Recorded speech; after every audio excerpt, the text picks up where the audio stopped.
د یو انسان ځان له مونځ او د بل انسان د جمع سره مونځ دومره فرق لري لکه 20 درجې دومره فرق لري زما محترم. یا په بل تعبیر سره یو انسان په کور کې مونځ وکړي گویا چې د یو مونځ وکړو او یو انسان جماعت ته رالی د جمع سره یې مونځ وکړو نبی صلی الله علیه وسلم فرمایي گویا چې د 20 مونځونه وکړو 20 درجې د ځان له مونځ نه د جمع مونځ بهتر دی. که 1 روپۍ 2 روپۍ زمونږ د کرنسۍ نه اوچته خپل بچي هغه ملک ته لیږو که نه لیږو سعودي ته ځو ولې د هغه ملک پیسه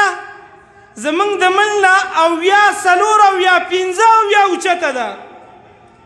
بچی د ځان نه لرې کو د ښځې نه لرې د بچو نه لرې ولې پیسې ګټي ملک پیسه اوچته ده. یورپ او یورپي ممالکو ته ځو ځکه پیسه اوچته ده هلته که لږه مزدوري وشي دلته په ډېر څه کېږي. زما محترمو دې جومات ته جمع له راتلل دا یورپ دی دلته جمع له راتلل دا ستا دپاره ډالر دي دلته جمع له راتلل دا ستا دپاره درهم دي دا ستا دپاره ریال دی ته په کور کې د پاکستاني کرنسۍ سره څه کې خو دلته راشه ریال وګټه که نه. د دې وجه نه زما محترمو الله سبحانه وتعالی 20 درجې په یو حدیث کې 15 درجې هم راغلي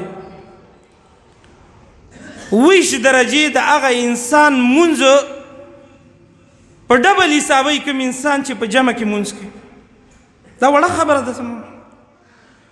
دې جمع ته زما محترمو موږ د کاوې د وجې د مینمه د وجې په کور کې هسې د ناستې د وجې د فرض منځونه پرېښي دي په کورونو کې به وکړو. ما په تېره جمعه کې بحث کړی و چې په کور کې مونځ کېږي که نه کېږي او بیا د ړون هغه صحابي واقعه مې درته بیان کړې وه چې د الله رسول ته راغلی و او نبي صلی الله علیه وسلم ته 7 عذرونه وړاندې کړي وو. نبي صلی الله علیه وسلم رخصت نه دی ورکړی زما او ستا دپاره څنګه جایز شو